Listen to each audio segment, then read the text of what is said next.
संजय शहर में अपने माँ बाप के साथ रहता है। संजय को रिश्तेदार काफी पसंद है, लेकिन उसके सिर्फ एक ही रिश्तेदार थे और वो थी उसकी नानी। लेकिन संजय की माँ उसे उनसे भी कभी नहीं मिलने देती थी। इसलिए अपनी नानी से मिलने के लिए संजय चुपके से अपना बैग पैक करके विचित्रपुर चला जाता है। तो ऐसा है मेरी नानी का गांव। किसी हॉरर मूवी के सेट की तरह है ये जगह। पता नहीं नानी कैसी होगी। ये कहते हुए गांव में जाकर अपनी नानी का घर ढूंढता है संजय। यहाँ पर यक्षिणी देवी का घर कहाँ पर है भाई साहब? सुना हुआ नाम लगता है, लेकिन मैं नहीं जानता उन्हें। एक काम करो, इस गांव के किसी बूढ़े से पूछो, वो जरूर जानते होंगे उन्हें। संजय एक बूढ़े आदमी के पास जाकर उनसे अपनी नानी के घर का पता पूछता है। वो गांव के आखिरी पिछले हिस्से में है, लेकिन तुम कौन हो? संजय अपनी नानी से मिलने के लिए इतना एक्साइटेड था कि उसने उस बूढ़े आदमी की बात पूरी तरह से सुनना भी जरूरी नहीं समझा और अपनी नानी के घर चला जाता है। वहाँ पर एक बूढ़ी औरत बाहर आंगन में खाना बना रही थी। संजय उससे ठीक थोड़ी दूर जाकर रुक जाता है। वो बूढ़ी औरत उसे देखे बिना ही, बड़ी देर कर दी बेटा आने में। पता नहीं तुम्हारी माँ मुझसे इतना नाराज क्यों रहती है। मैंने तो सिर्फ उसे ये कहा था कि तुम्हारे पिता अनजान व्यक्ति, कुछ भी करने से पहले एक बार सोच लो। उस बूढ़ी औरत की बातें सुनकर संजय को अपने कानों पर विश्वास नहीं होता। वो कुछ देर तक बिना कुछ खाए और बिना कुछ बात किए ऐसे बुत बनकर खड़ा रह जाता है। अब कुछ कहोगी भी या ऐसे ही बुत बनकर खड़े रहोगी? आपको कैसे पता चला कि मैं आया हूँ और मैं आपकी बेटी की ही बेटा हूँ? अब सवाल ही करते रहोगी या यहाँ पर आकर मेरी मदद भी करोगी? कल दिवाली है और सारे घर बिखरा हुआ है।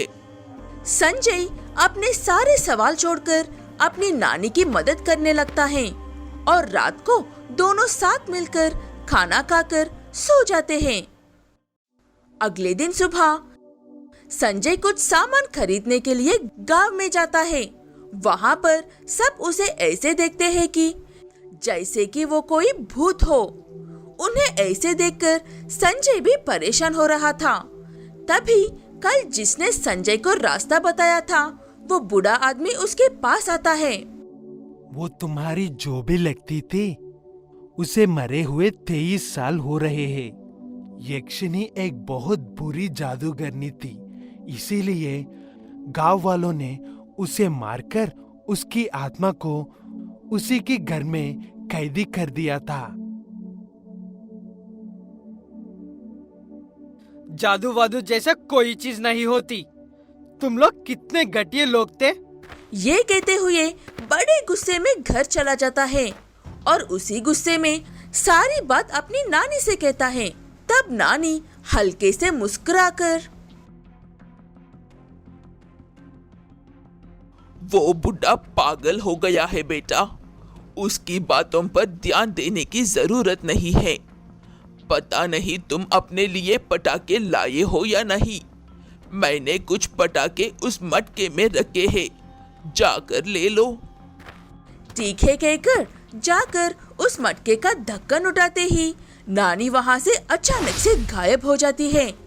संजय पटाखे लेकर बाहर आकर नानी को ढूंढ रहा था, लेकिन उसकी नानी कहीं पर भी नहीं थी। तभी वहां पर संजय के माँ बाप आते हैं। वो भी काफी डरते हुए, और संजय की माँ उसे उसकी नानी के बारे में सब बता देती है। इसका मतलब गांव वाले जो कह रहे थे वो सच था और मैंने उन्हें आजाद कर दिया। तब पीछे से एक भयानक आवाज आती है। हाँ बेटा, और तुमने मुझे आजाद कर दिया। 23 साल बाद उन सब से बदला लेकर मुझे काफी सुकून मिल रहा है। तुम्हें जो चाहिए था वो मिल गई ना? अब हमें और हमारे बच्चे को यहाँ से जाने दो। अगर तुम्हें जिंदा और सुरक्षित रहना है तो दोबारा यहाँ से जाने की बात मत करना। बेटा, मुझे मेरा नाती बहुत प्यार है।